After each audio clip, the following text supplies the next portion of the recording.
Todos los productos manufacturados pasan por procesos de extracción y transformación. Eso lo sabemos de libros, pero ¿qué pasa fuera de la universidad? ¿Cómo los ingenieros egresados se enfrentan al mundo real? ¿Y cuáles han sido sus estrategias para adaptarse a industrias en constante cambio? Estas preguntas son frecuentes en La Caverna, nuestro espacio recreativo de la Escuela de Ingeniería Química de la PUCB. Acompáñanos a resolverlas en este podcast. Bienvenidos todos, estamos de nuevo en otro episodio del podcast La Caverna. Me presento, soy Rodrigo Ortiz, académico de la Escuela de Ingeniería Química, y vamos a hacer un episodio específico para Ingeniería Civil Química. En este momento tenemos como egresado a Diego Montesinos. Hola, hola. Y tenemos como estudiante que nos acompaña a Caterina Arauz, de quinto año. Hola. Diego, tú saliste de la escuela el año 2021. ¿Cómo fue el proceso que te llevó hasta el trabajo que tienes ahora? Es una pregunta súper larga, la verdad. Tiene una respuesta tan sencilla. Todo el paso por la universidad para mí fue una experiencia reconfortante, en el sentido de que hubieron alegrías, llantos, pero sobre todo lo que más hubo fue conocimiento. Pude integrar mucho conocimiento dentro de lo que a mí me gusta, porque yo por naturaleza soy curioso. Entonces, hubieron cosas que me costaba aprender, tales como muchas veces la matemática es simple, o tales como lo que nosotros somos expertos, ¿cierto?, en nuestro campo, que son las fenomenologías de transporte, ¿ya? Desde primero hasta tercero, cuarto, creo que me sentía un poco perdido en el rumbo de lo que es ser o salir como ingeniero civil químico. Después de tercero, cuarto hacia adelante, ya las cosas empezaron a alivianar un poco, porque no sé si fue más que nada una etapa de madurez que me pegué, una caída, y me hizo recapacitar dónde estaba realmente dentro de la universidad. Pero luego de tercero o cuarto año ya me sentía básicamente como un ingeniero curioso, y que al tener una curiosidad sabía dónde buscar la respuesta. Y básicamente eso es lo importante, saber dónde buscar la respuesta para poder tener la información que uno quiere. Entonces mi paso fue alegre, doloroso y reconfortante. Creo que esas son las tres palabras que quería entender por la En ese caso, hablando de ahora tu experiencia profesional, desde que saliste. Tú estás trabajando en este momento en una empresa. Cuéntanos un poco de la empresa y el cargo que estás llevando a cabo. Yo actualmente estoy trabajando como ingeniero de procesos, ¿ya?, en el departamento de proyectos en una empresa que se llama Deserting, ¿ya? Deserting es básicamente una empresa de biotecnología que se dedica a realizar extracciones de PI, un árbol nativo chileno, ¿cierto?, que en todo su cuerpo y morfología es rico en saponina, básicamente los compuestos que permiten espumación, ¿ya? Yo, dentro del departamento de proyectos, ¿cierto?, me dedico a realizar proyectos, tanto desde la concepción en papel hasta la ejecución, ¿ya?, y después puesta en marcha. El tema es que, bueno, esto es lo que hace todo ingeniero de procesos o ingeniero de proyectos, también se le puede decir, porque está en el departamento de proyectos. Es lo que debería hacer un ingeniero de proyectos: concebir proyectos desde nuestras ideas, desde nuestra lógica, aplicarlas en un papel y luego aplicarlas en la realidad. Y básicamente lo más difícil, ¿cierto?, porque en el papel todo lo aguanta, pero en la realidad existen mil y más factores que todo te lo dilatan o te lo hacen las cosas mucho más difíciles. Entonces básicamente eso es lo que yo hago. Ahora último, dentro de los grandes proyectos que he estado involucrado y que ya están finiquitando, es la construcción de una planta a nivel farmacológico que está ubicada en Curauma, en la cual se espera empezar a producir desde ahora ya un compuesto en particular que se llama Novosap, que es básicamente un compuesto para una empresa sueca, que es Novavax, la cual utilizan para hacer las vacunas de COVID-19, ¿ya? También existen otro tipo de productos farmacológicos que nosotros estamos implementando dentro de nuestra gama de productos gigantes, ¿cierto?, a nivel farmacéutico, y tenemos distintos clientes, tales como Abbott, GSK, por ejemplo, y otros más. Eso obviamente es la planta más nueva que yo, por así decirlo, soy parte de ese proyecto, que no estoy igual sacando. Donde estuvieron involucrados, en realidad, 3 más ingenieros civiles químicos de nuestra escuela. Estuvo involucrado don Andrés Valencia, estuvo involucrado Pedro Burgos y don Carlos Menares, ¿no? También todos ex EIQ e ingenieros civiles químicos. Es poco usual tener un cargo en el que haya tantos ingenieros químicos de la escuela. Los conocidos igual. Sí, creo que son casi todos contemporáneos, con la excepción de Andrés. Claro. Yo empecé a tener dudas cuando empezaste a hablar sobre esto porque de partida yo como estudiante, al momento siempre uno tiene como claro, siempre el profe nos dice el papel aguanta mucho, como todo lo que tú mismo dijiste, pero al nivel cuando lo empezaste a llevar a la realidad, cómo te sirvieron los ramos ahí, o cómo pudiste aplicarlo, cómo uniste eso. Al igual que en la universidad, cuando uno empieza a aprender de todo un poco, ¿cierto? Y luego uno se empieza a profundizar en ciertos ramos como mecánica de fluidos, transferencia de calor, transferencia de masa, el salto de un punto a otro es netamente por aprendizaje, yo diría casi forzado, ¿ya? Cada uno en el papel, tú puedes planear todo lo que quieras. Digamos, yo quiero tirar una línea de tubería de un punto A a un punto B. Y claro, nosotros en la universidad nos enseñaron a hacer el Bernoulli, ¿cierto? A calcular el caudal, las pérdidas que existen en las tuberías, todo esto. Pero luego cuando tú dices, ya, voy a construirla, lo que básicamente yo hago es llamar a un contratista y le digo que quiero la línea desde el punto A al punto B, está todo bien, pero luego empiezan a aparecer ciertos factores que uno no controla como estudiante. Y eso es netamente por falta de conocimiento con respecto a lo que es la realidad. Y esa realidad te lo da netamente la experiencia, finalmente, ¿ya? Y esos factores, por ejemplo, son las tuberías van unidas con algo, que son flanges. Los flanges tienen distintos tipos. Existen distintos espesores, distintos materiales también, por ejemplo. Nosotros trabajamos usualmente en la teoría siempre con acero carbono. A veces el producto requiere acero inoxidable. O podemos abaratar más los costos para usar PPR o polipropileno de alta densidad, ¿cierto? Entonces, todos esos pequeños detalles tú los tienes que ir viendo en base a el momento donde estás, y cuando ya identificas el momento con qué lo vas a realizar, empezar a consultar a las personas que tienen más experiencia, siempre. Y sin importar el cargo. Aquí ya cuando uno entra a trabajar, el cargo poco nada sirve. Uno se cree gerente, por ejemplo, y piensa que todos los trabajos van a saber más que uno, es lo más falso que puede existir. El gerente, yo me atrevo a decir que el que menos sabe de las situaciones en específico que uno trata de ver. Siempre las personas que uno lo acompaña, el clásico departamento de manutención, el clásico departamento de operaciones, todos ellos están antes que tú implicados en lo que tú quieres lograr.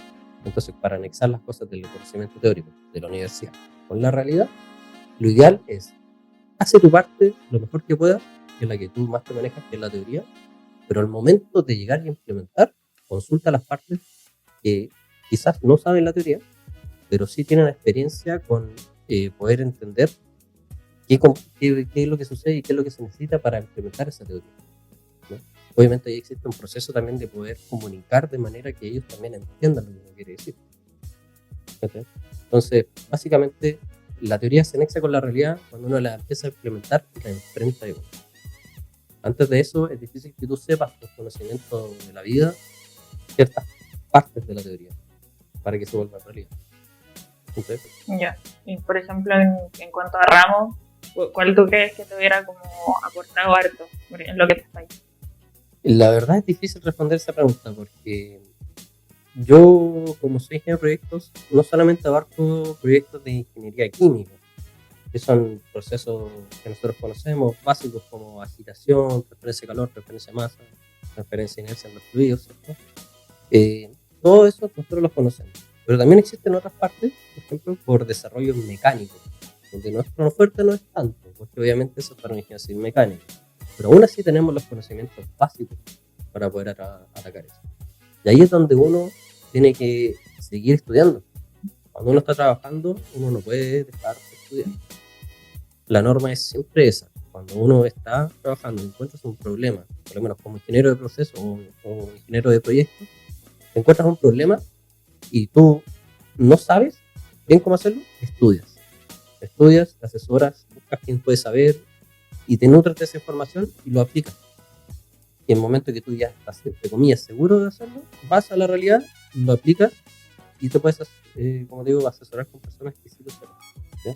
Esa es la gracia. Ahora, el tema de cuál me hubiera servido mucho más, por ejemplo, específicamente donde estoy yo ahora, sería como les decía, más cercano hacia la mecánica. Por ejemplo, todo lo que a mí me ha tocado, temas de estructurales, de fundaciones de estructuras que soportan sobre las 100, 200 toneladas, por ejemplo, cosas básicas como hacer losas para soportar equipos, esfuerzos mecánicos, por ejemplo, en ejes de agitación, también en maquinaria, que no necesariamente tiene un proceso físico-químico de transformación, ¿ya? Por ejemplo, una chipeadora, que es básicamente una cuestión que muele en madera, ¿cierto? Es netamente mecánico el mecanismo, y a mí quizás me hubiera servido tener de anticipado un poco más de conocimiento en el área mecánica para este caso. Aún así, cuando existen temas que nos vinculan totalmente con transferencia de calor o transferencia de masa, que ya he aplicado ese tipo de conocimiento en el trabajo, creo que me puedo defender a la diestra y siniestra por todos lados. No.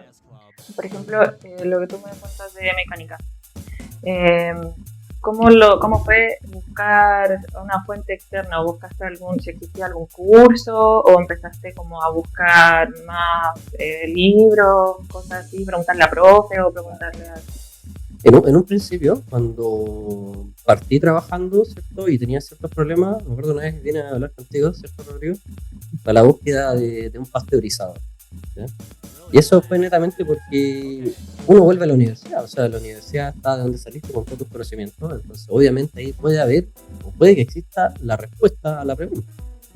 Pero cuando no existe la respuesta a la pregunta en ese lugar, básicamente lo que tú tienes que hacer es buscar. ¿Y cómo buscas? Afortunadamente nosotros ahora vivimos en el área, en la era de la tecnología, ¿cierto? Y San Google todo lo aguanta, o sea, puedes buscar tesis. Ahí está el trabajo también de los últimos ramos, que es súper importante. Todos los que son los ramos de tesis te enseñan realmente a discernir cuál es la información que te va a servir, cuál es fidedigna realmente, cómo sabes o puedes identificar una fuente fraudulenta, cómo puedes determinar que un paper, en realidad, aun cuando sea paper y esté publicado en una revista, ¿cierto?, puede estar hecho de una manera súper mala y tiene datos falsos. Todo eso uno lo aprende en los últimos ramos, los cuales uno usualmente los toma por ser liviano y lo que sea, ¿cierto? Pero esos ramos son fundamentales para investigar y para mantenerse en constante educación con uno mismo. Ha sido súper interesante ver cómo podemos, de forma tajante, cómo poder ver cuál es el desarrollo profesional. Pero hay algo que me gustaría que ahondaras un poquito. Tú trabajas con varios equipos de personas que claramente, muchos que tengan el beneficio de tener muchos ingenieros químicos, no son todos ingenieros químicos. Claro. ¿Cómo fue el proceso de poder entender el mismo vocabulario, cómo ponerse de acuerdo en estos equipos interdisciplinarios, que claramente tuvieron que ponerse de acuerdo de esa manera en el camino? Sí. ¿Cómo fue? Al inicio, obviamente, hay que trazar siempre los límites. O sea, si yo estoy hablando de un proceso mecánico y sé que en la habitación existe una persona que supuestamente con su título o lo que sea, con su experiencia, me demuestra que él sabe más que yo, el límite es que él sabe más que yo. No quiere decir que yo no puedo opinar respecto al tema. Todo lo contrario. Es lo que uno tiene que hacer más en esos casos, es preguntarle a esa persona, bombardearlo en preguntas, sacarle la mayor cantidad de información. Porque básicamente, aun cuando él no tenga la respuesta al problema, tiene los conocimientos para llegar a esa respuesta. Y tú como ingeniero, no ingeniero químico, como ingeniero como tal, tienes que, básicamente, suena mal, pero utilizar a la otra persona de alguna manera, ¿cierto?, para sacarle las respuestas que uno quiere. Ahora, pues comunicarnos para saber, para hablar del mismo tema, por ejemplo, lo más fácil siempre es caer al papel. Nosotros a veces hacemos aberraciones de dibujo en una pizarra para identificar las cosas que uno quiere tratar de hacer entender a la otra persona. Pero yo creo que esa es la manera más efectiva para poder, estás en una reunión, tomas una pizarra, dibujas, le dices, esto tiene que ir de aquí para allá, ¿cómo lo podríamos hacer? No, veámoslo así, y ahí cada uno empieza a opinar desde su área de expertise. ¿ya? El ingeniero mecánico puede opinar que voy a llegar de un punto A a un punto B, chip de madera. Él puede decir, no, hagamos un mecanismo de capachos, que son estos baldes que suben con los minerales, a veces uno los ve en típicas caricaturas. Yo puedo decir, no, metámoslo dentro de una corriente de agua porque el chip flote, ¿cierto? Se desplaza de un lado para otro. ¿Sí? Entonces, cada uno puede dar una opinión válida, pero básicamente esas opiniones se tienen que evaluar. Qué tan factibles son, qué tan caras son, ¿cierto? Básicamente eso es lo que más manda al final del día. Pero siempre hay que hacerlo con la buena disposición. Y tratar de dejar siempre de lado lo que es el ego. El ingeniero por naturaleza peca de ser bueno, siempre. Y ahí uno tiene que calmar un poco los ánimos y ver que en realidad no es una competencia con el otro ingeniero. Es un trabajo único. Claro, o sea, todos pueden aportar. Ya, igual ahí es súper importante la habilidad blanda que tú tengas. Muy importante, y de hecho es una de las cosas que nosotros, que es sello de la Católica del Paraíso, ¿cierto? Que tenemos habilidades blandas y que tenemos carisma y sabemos llegar a las personas, ¿ya? Es muy importante eso. Mucha gente ha subido en el mundo laboral netamente porque tiene habilidades blandas muy buenas. No necesariamente tienes que tener el mayor nivel técnico o teórico de conocimiento, sino que netamente tienes que saber cómo desarrollar tus propias ideas y las ideas de los demás para llegar a un beneficio en común. Uy, sonando. Básicamente, este soy el pide. Creo que todos estamos de acuerdo en que es el trabajo ideal que todos nos imaginamos cuando estábamos en primero o segundo año de la carrera, pensando en para dónde vamos a apuntar. Pero el proceso de selección me imagino que debió haber sido un poco particular por la naturaleza de la empresa. ¿Cómo fue desde que egresaste hasta que pudiste entrar al proceso de postulación, pudiste entrar hasta tu primer día? ¿Cómo fue todo esto? Fue un poco raro. El tema fue que yo antes era ayudante del laboratorio de operaciones unitarias, ¿cierto? Arriba en Curauma. Y un día, bueno, yo necesitaba práctica, netamente. Necesitaba encontrar práctica. Y el tema es que yo le pedí ayuda a Javier Silva, nuestro profe, para pedir práctica. Uh-huh. Y a él lo llamaron de una empresa, la empresa era Desert King, obviamente, y le preguntaron, oye, ¿tienes un ingeniero de fierro en la cuestión? Porque necesitamos un practicante. Y el tema es que me llegó el contacto, empecé a hablar y todo, y bueno, algo que muchos se fijan, las personas que entran en práctica, ¿cierto? Es cuánto te van a pagar, dónde es, qué privilegios vas a tener, o beneficios en realidad, ¿cierto? Y a mí me pasó algo en particular que no era muy bueno, ¿cierto? Y yo, básicamente, a la persona que me entrevistó, que me dijo que quería a mí que me quería a mí como practicante, yo le dije que no, porque me salía más caro ir a hacer la práctica en ese lugar que estar en otro lugar haciendo la práctica más cercana a mi casa, por ejemplo. Bueno, cuento corto, pasaron un par de semanas y de repente esta misma persona que me llama, ¿no? Y me dice, ya, como no quisiste estar a ser practicante, te vamos a tirar directamente a concurso con ingenieros de 5 o 6 años de experiencia. Así fue. Y el tema fue que dije, ya, voy, pues, no tengo nada que perder, que si lo máximo que me va a ser que no quedo nomás. ¿Viste? Y bueno, la primera entrevista fue una entrevista técnica. Chacal. Súper dura. Eran 12 preguntas que tenía que responder, ¿cierto? A mi estimado Andrés Valencia. Entonces no eran unas preguntas de carácter de ¿qué harías en esta situación de grupo y la cuestión? Las típicas preguntas organizacionales ahora que existen. Sino que eran preguntas al hueso. Así, por ejemplo, no sé, una de las que más me gustó porque yo la encontré como obvia era, tenés un pHímetro, ¿cierto? Electrónico que funciona para medir el pH en un tanque de osmosis. Y el pHímetro no funciona. ¿Por qué no? ¿Por qué no funciona? Esa es la pregunta. Porque el agua osmosis no tiene iones. ¿Cómo hace el pHímetro electrónico para poder generar diferencias de carga para ver el pH? Entonces el instrumento no está mal. Lo que pasa es que el instrumento está mal concebido para lo que se está haciendo. Entonces, ese tipo de preguntas fueron 12 de ese tipo de preguntas.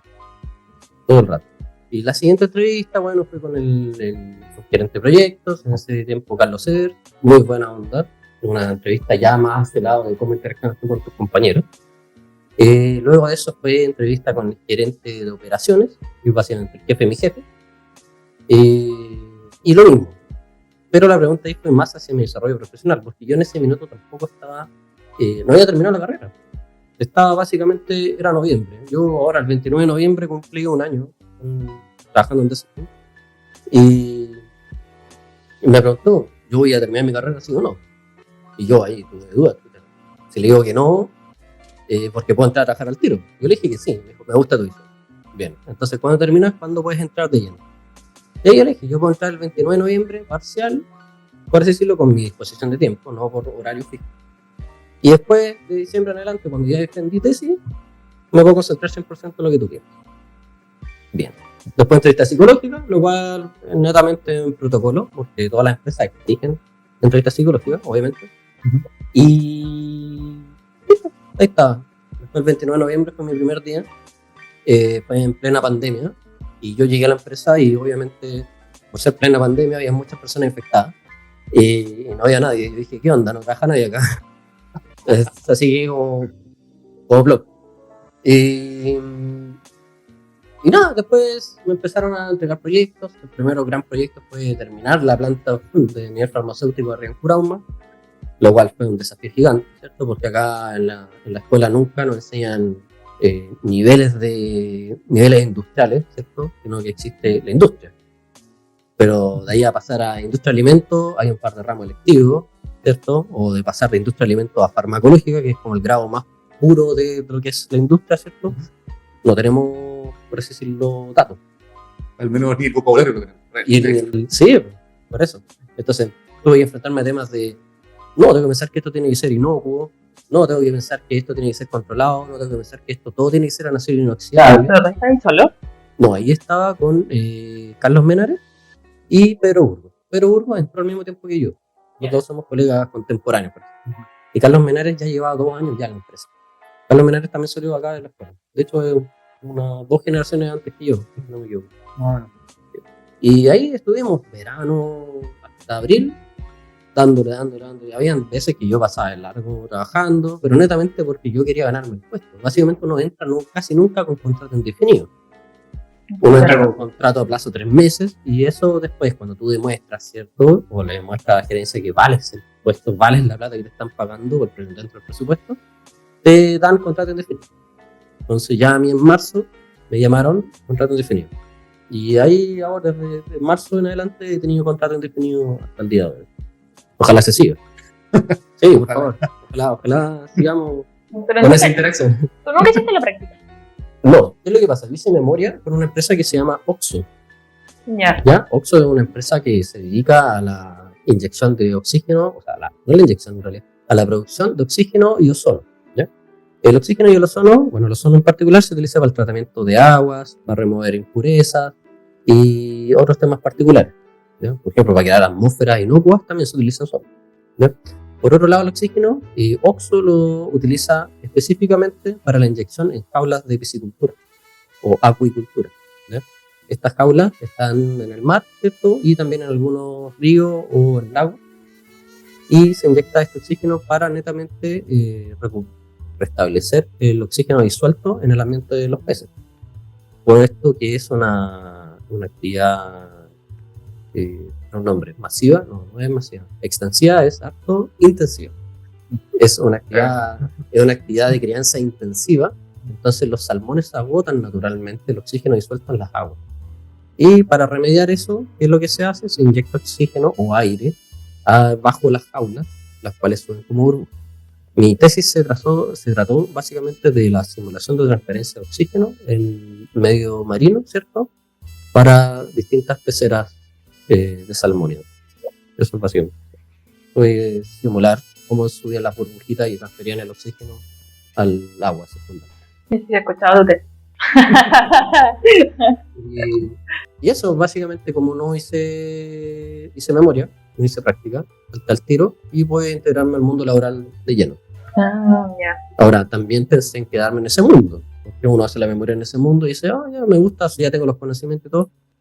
Pero ahí está uno de los males quizás que puede existir de la ingeniería y de los ingenieros químicos, que cuando uno se casa con un lado, muchas veces es difícil saltar de ese lado a otro, totalmente distinto. Por ejemplo, saltar de yo crío salmones a la minería. Ahí hay un mundo opuesto brutal. O de salmones a la farmacia. También, lo mismo. Entonces, tal como decía Rodrigo, a mí yo estoy viviendo el sueño del pibe porque yo estoy en la industria, sí, pero yo trabajo a nivel industrial, nivel alimento y nivel farmacológico. En los tres en una misma empresa. Entonces eso a mí no me cierra las puertas a ningún lado. De hecho, yo ahora uno de mis últimos proyectos ha sido una línea de un producto que nosotros vendemos para las refinerías de cobre, que se echan las piscinas de ácido, ¿cierto? Para que el azufre no salga evaporado, no provoque lluvia ácida, queda retenido en la piscina. Ese producto se llama Visto. Si tuvieses que básicamente hacerle una charla motivacional a los estudiantes de los primeros años, que todavía están un poco perdidos en qué significa la ingeniería química, qué significa estar en nuestra escuela en particular, o qué te hubiese, cuando tú estuviste acá como en los primeros años, qué te hubiese gustado que quedara súper claro mientras estabas acá, que, por ejemplo, no sé, hoy día lo aprovechas o te hubiera gustado tener. ¿Cómo distribuyo mi tiempo? La verdad que soy súper sincero, esto se lo digo a los chicos de primer año y para abajo, segundo, tercero, con el que se siente identificado. Yo salí, y no lo digo con vergüenza ni nada, finalmente, yo salí del colegio con promedio 3.7 en matemáticas. 3.7. Y me metí a estudiar ingeniería civil química. No sé si fue la mejor opción. No, sí fue la mejor opción. Después de eso entré a la universidad y me empecé a echar muchos ramos, ¿ya? Echarse ramos, esto es lo que yo quiero llegar realmente, echarse ramos no significa el fin del mundo. Yo en su totalidad, si cuento, me eché 11 ramos, no es menor. Yo no soy el alumno estrella, no tengo por dónde ser el más seco. Tengo compañeros, colegas en este medio que son mucho más secos que yo, ¿ya? El tema es que si te vas a echar un ramo, échatelo, pero échatelo porque sabes que no lo aprendiste bien. Sí. Y volver a darlo es lo mejor que tú puedes hacer para adquirir el conocimiento. Si tú después tienes el conocimiento pleno de eso que te echaste, para adelante todo el camino se aliviana. Y a mí me pasó, lo mismo que les digo, lo decía antes, de primero a tercero tuve ese problema, no sabía dónde estaba, perdido, mal. Y de primero a tercero fue donde me eché todos los ramos. Cuando ya en cuarto en adelante empecé a recuperarlo y a pasarlo bien, porque yo sabía, todo el camino se hizo liviano. Y yo lo empecé a disfrutar. Y empecé a ser mucho más curioso de lo que ya era. Me empecé a meter y a molestar al profe Rodrigo con temas de investigación a veces. Iba a molestar al profesor Samuel Carrasco, a Ernesto Pino también, lo mismo. Entonces, no desesperarse porque tu rendimiento no es bueno. Claro, existe por detrás que tienes que pagar la U, lo tengo claro. Yo pagué la U con CAE y tengo la deuda de la mochila ahí, estamos claros. Pero tenés que pensar en qué tipo de profesional vas a ser cuando vas a salir luego de estos 5, 6 o 7 años que te demores en sacar la carrera o más. ¿Okay? Todo eso va en no desesperarse, ¿ya? El estudiante, y yo también, la gente en general, tiene mucha ansiedad. Y la única forma de controlar la ansiedad es dándonos cuenta de dónde estamos. Y que el camino que uno está tomando va a llegar a un fin en algún momento. Pero depende de uno mismo cómo le vamos a dar ese fin. Si se lo vamos a dar porque pasando los ramos por pasarlo, o le vamos a dar pasando los ramos con el conocimiento pleno para entender todo de aquí en adelante. La verdad yo concuerdo nada con Diego porque yo siempre he sido como, ya no lo estoy aprendiendo, chao.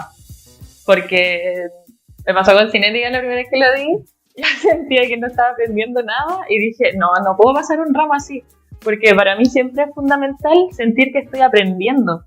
Y muchas veces eso me ha ayudado a decir, ya, da lo mismo si me atraso, porque al final, como yo voy a salir, me voy a sentir mejor conmigo, porque voy a sentir más confianza. Sí, totalmente. Sí.